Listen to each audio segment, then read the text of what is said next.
On June 20th, 1987, in the mountains of Ararat, Turkey officially recognized the discovery of Noah's Ark. Located on a mountainside about 15 miles south of the volcanic Mount Ararat, the remains of the massive ship were dedicated during a special ceremony. Guest of honor was Ron Wyatt due to his 10 years of research at the site. The story began in 1957 during the Cold War when aerial photos taken of eastern Turkey while searching for Soviet missile bases revealed a strange boat-shaped formation in the mountains about 6,300 feet above sea level. Life magazine reported on the story after an expedition from the United States went to the site in 1960. Blowing holes in the strange formation, the members of the team came away with the conclusion that there was nothing there of any archaeological interest. Ron Wyatt, like many others, read the story, but he was of the opinion that the site needed further exploration. There had been many claims of seeing Noah's Ark on the volcanic Mount Ararat, but Ron knew that it was a stratovolcano, and he believed that nothing would have been able to survive there. He noted the biblical account of the location of the ark. And the ark rested in the 7th month, on the 17th day of the month, upon the mountains of Ararat. Urartu, the biblical Ararat, was a large region in eastern Turkey. This location was certainly feasible. But the factor that captured his interest the most was the length given in the Life magazine story. 500 feet. Most people were looking for a 437-foot Noah's Ark based on the Hebrew cubit, but Ron again went to the Bible to learn more. And Moses was learned in all the wisdom of the Egyptians. Moses was the author of the Genesis account of the flood. He would have known the cubit of the Egyptians. The Hebrew cubit didn't come into existence until there was a Hebrew nation after Moses' death. The Encyclopedia Britannica stated, "The Egyptian cubit is generally recognized as having been the most ubiquitous or universal standard of linear measurement in the very ancient world. The royal cubit equals 20.62 inches. This would mean Noah's Ark was much longer than 437 feet. 17 years after the Life magazine article, Ron finally made the journey to Turkey. When he saw the boat-shaped object, he saw that it looked just like it did in 1960, and he knew he would need permission to excavate in order to learn anything about what was beneath the surface. So he returned home and enlisted a number of friends to help him pray for an earthquake to reveal more. In late 1978, he learned of an earthquake in eastern Turkey and returned in August of 1979. When he arrived, he was overwhelmed by what he saw. The earthquake had dropped the soil around the object, and a large crack extended the entire length. He could see what looked to him like the remains of decayed rib timbers along the now exposed sides. Also, he was able to measure the depth of the debris and measure the length. It was 515 feet, or exactly 300 Royal Egyptian cubits. He was now convinced. He carefully combed the surface, looking for evidence that it was a shipwreck. He saw what he believed were petrified structures of an ancient ship whose deck had collapsed. He saw what looked like deck joists and deck support timbers. Of particular interest was the fact that the ship appeared to be impaled on a large outcropping of limestone.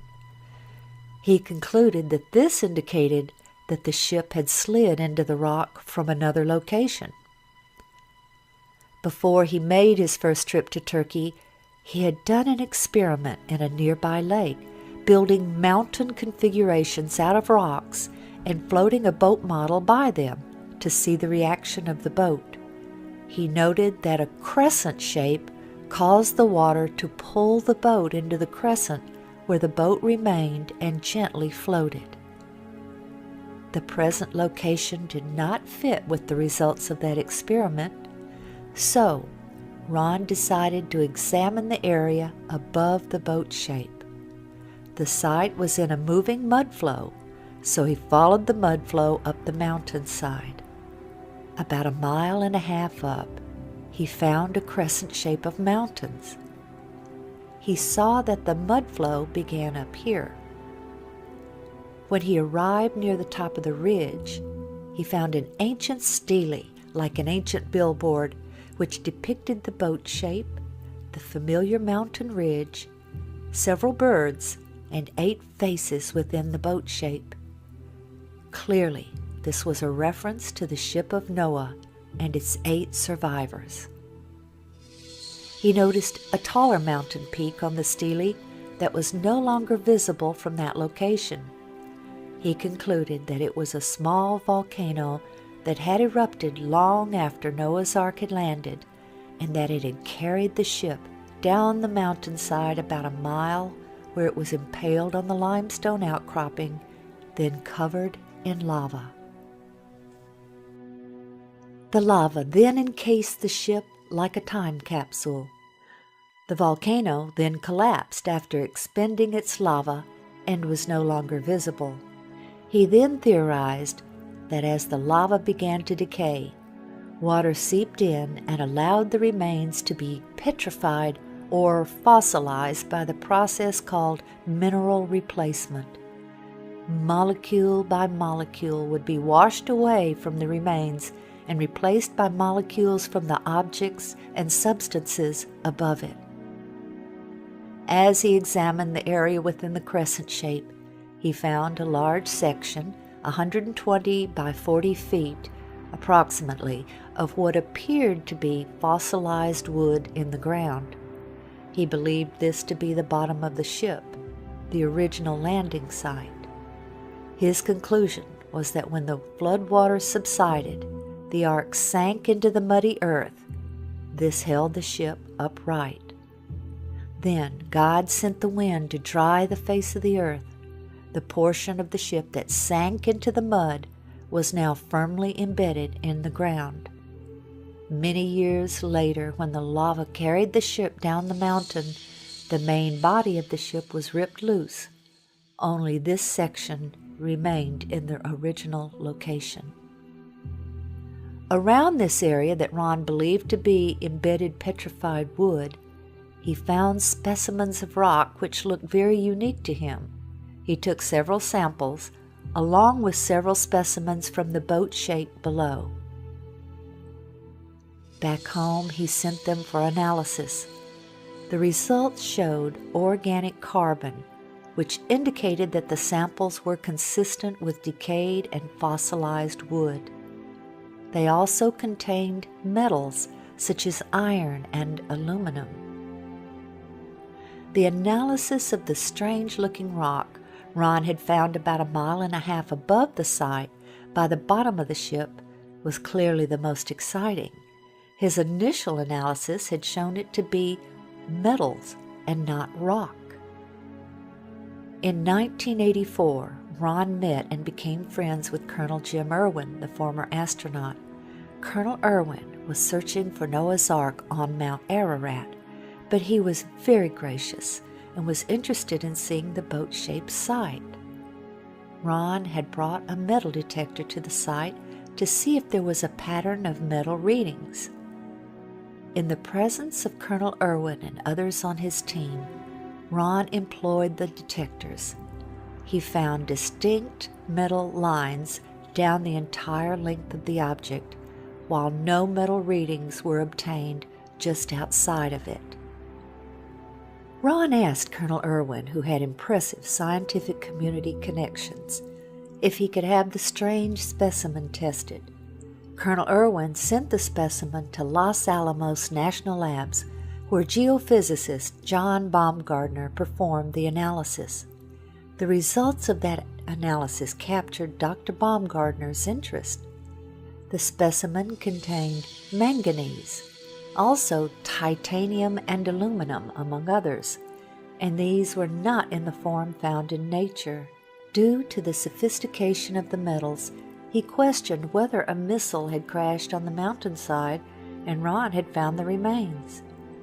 The exciting evidences of the metal lines and the analysis of the specimens brought two new researchers into the work. Dr. Baumgartner and David Fasold, a marine salvage expert who knew all about ships and their construction. They both joined the team. Oh, look at that. Oh, well, wait a minute. Wait a minute, let me get a close-up of that. Kind of, You want my hand in there for? Yeah, just to point at those little flakes of iron that are coming out, like right there. There and there. Huh. That's a strong reading.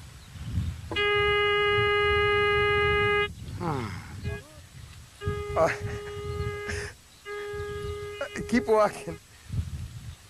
Do you want a measuring tape to measure these things, how far apart they are?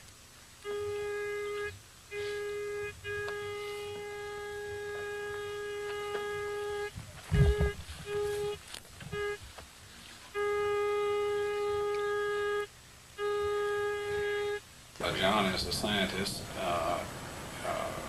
might I take the liberty here to ask you, do you really honestly believe that you have been on the remains of Noah's Ark? I have no doubt in my mind. This has to be a man-made structure. It's full of metal. The metal has a regular pattern to it, and the size of the thing and the shape of the thing is such that it's almost certainly a large boat. Dr. Baumgartner and Ron scanned the entire site with 3 different types of metal detectors. Placing rocks at each metal reading, they then attached tapes to show the lines. This exciting evidence also attracted the interest of ABC's 2020. The boat-shaped site was first found and photographed by a Turkish army captain back in 1959. It was quickly explored and dismissed as a freak of nature. But Wyatt, an amateur archaeologist, rekindled interest in it a few years ago. He brought in Dave Fasold, a marine salvage expert, to assess it. The Doomsday Mountain team brought in some high technology to explore the oldest legend of man. They began scanning their site with a molecular frequency generator. It's a device used by surgeons to pinpoint cancer tumors, and it's been used by Fasold to locate underwater treasure. This time, the molecular frequency generator began to pick up a unique pattern of iron lines beneath the earth. Okay, bring that one up. They began placing ribbons along those lines. The finished shape, outlined by the ribbons, was that of a huge ship, the approximate length and width of Noah's Ark, as described in the Bible. The fascinating field of ribbons soon attracted higher academic interest. That looks like iron. Okay. Dr. John Baumgartner, a physicist with Los Alamos Laboratories, sent samples back to the lab for analysis and confirmed that the metal they were tracing with the ribbons was indeed iron. With the width and the length known, the only remaining question was depth. By locating the depth of the hull, they could determine if the boat-shaped object had the cargo capacity described in the biblical ark. To resolve this final issue, Wyatt and Fasold brought geologist Tom Finner to Turkey with his company's heavy-duty subsurface radar equipment. Gear like this located the black box cockpit recorder on the floor of the frozen Potomac River after the Air Florida crash. It was here, several miles short of the boat-shaped site, that a waiting game began for Finner and the others. The party needed a final go-ahead from the Turkish government to complete their probe of Doomsday Mountain. Smelling a skunk. The Turkish government stopped the exploration. What now? Since we were there, Barbara, things have cooled down, and they've sent their own team of scientists in to take a look at this site. It's a very fascinating location. While Turkish scientists and archaeologists did their own research, Ron and his associates continued their work. The next step was subsurface interface radar. There's the longitudinal bulkhead. You ought to see them popping out, Ron. Yeah, there they are. Here, there's Yeah. another one. There's the key line right there. Yeah.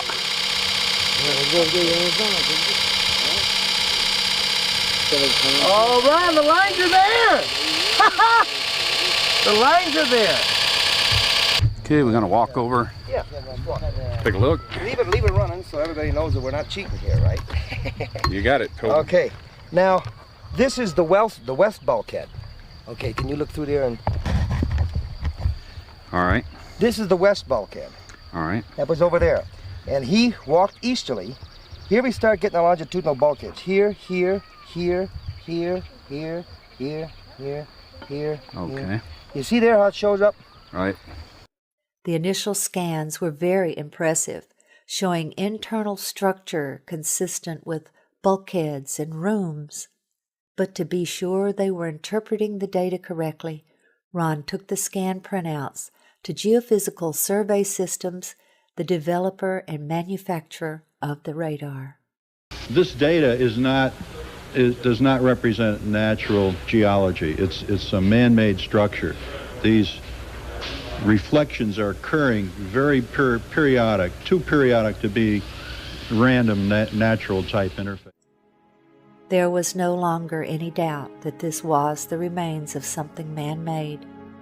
In late 1986, the Turks announced their decision. The ceremony was set for June 1987. During that ceremony, the governor asked Ron to demonstrate the radar on site for the journalists and military officials. When Ron showed them a readout that he said looked like an intact timber, the governor then instructed a soldier to dig right there. What emerged was this petrified section of fossilized hand-wrought timber. Sectioning showed it to be laminated wood, 5 layers of timber glued together with pitch, clearly visible oozing from the end. This fossilized specimen shows that rivets were used in its construction. Their analysis showed that they contained iron, titanium, and aluminum, among other things, very sophisticated alloys that would be resistant to water. Specimens falling out from the lower end of the ship, identified as slag by an expert in metallurgy, indicated to Ron that Noah filled the hull with slag material from his metal production of the fittings used to build the Ark. More complete radar scans revealed a ship, although damaged and collapsed in places, of very intelligent, modern design with a ramp system at the door which led to each level. In 1990, Ron performed what he called a mini excavation, where he took shovels and bent the blades into a giant razor. He and his associates then shaved off a very thin layer from one section, smoothing it to show the color difference between the structure members and the matrix. Ich hoffe, dass du anhand von diesem Video und auch von so vielen anderen meiner Videos langsam, oder nicht langsam, aber jetzt endlich verstanden hast, dass die Bibel die Wahrheit ist, beinhaltet und dass nur die Bibel die gesamte Wahrheit beinhaltet über die Vergangenheit unserer Menschheitsgeschichte und genauso auch über die Zukunft, was in Zukunft passieren wird, die Prophezeiungen, die sich erfüllen werden und die sich auch in der Vergangenheit erfüllt haben. Vielleicht fragst du dich jetzt, okay, wenn das jetzt schon rausgefunden wurde und hier eindeutig bewiesen wurde von Forschern und Wissenschaftlern und sogar im Fernsehen damals ausgestrahlt wurde, wieso weiß davon heute keiner was? Wieso habe ich davon noch nie gehört? Wenn du meine Videos gesehen hast über die Elite, die im Hintergrund ist, die nämlich eine andere Agenda haben, die nicht wollen, dass die Menschen an die Bibel glauben und die schon gar nicht wollen, dass die Menschen an den Teufel glauben, also an nichts von der Bibel, die arbeiten um jeden Preis daran, dass die Beweise für die Bibel nicht veröffentlicht werden, beziehungsweise nicht an die Mengen veröffentlicht werden. Und das sehen wir zum einen bei den Beweisstücken und für die unglaublich viele Knochenfunde, die unter anderem auch Abraham Lincoln zum Beispiel schon damals erkannt hat. Die Beweise für die Existenz von Riesen, darüber habe ich schon ein Video gemacht. Das wird komplett vertuscht, werden einfach entweder versteckt oder verbrannt, diese Beweise. Und es wird nie darüber berichtet, gar nicht. Genauso wie über diese Arche Noah, die wir, wie wir gesehen haben, eindeutig gefunden wurde von Forschern und Wissenschaftlern und dennoch weiß davon heute niemand was. Ja, diese Sachen werden einfach stillgehalten, verschwiegen, versteckt, verbrannt, wie auch immer. Hauptsache, die meisten Menschen wissen nichts davon und haben keine Ahnung davon, dass die Bibel die Wahrheit ist. Denn wenn die Bibel wahr ist, dann wissen sie auch oder würden sie wissen, dass die Evolutionstheorie falsch ist und das allgemeine gesamtes Weltbild und was so vermarktet wird, Evolutionstheorie, dass wir alle nur ein Zufallsprodukt sind und von Affen abstammen, dass es alles eine Lüge ist und falsch ist, das würden die Menschen dann ja wissen. Das wäre ja auch gefährlich irgendwo, das wollen sie ja nicht. Das ist jetzt so die Antwort darauf, warum heute fast niemand davon weiß, obwohl es für all diese Sachen Beweise gibt. Sehr viele Beweise, aber die Arche Noah, der Fund der Arche Noah ist wohl ein viel besseren Beweis kann man gar nicht haben für die Wahrheit der Bibel als den Fund der Überreste der Arche Noah. Ich hoffe, du hast es erkannt und eingesehen, dass die Bibel die Wahrheit ist und wirst dich mit ihr beschäftigen. Und ich hoffe, du findest zum Glauben an Gott, an Jesus Christus. Ich wünsche dir jetzt Gottes reichen Segen und bis zum nächsten Video. Teile das Video vor allem auch bitte noch genau mit jedem, den das interessiert. Und ich denke, das wird jeden interessieren. Ja, Gottes Segen und bis zum nächsten Video.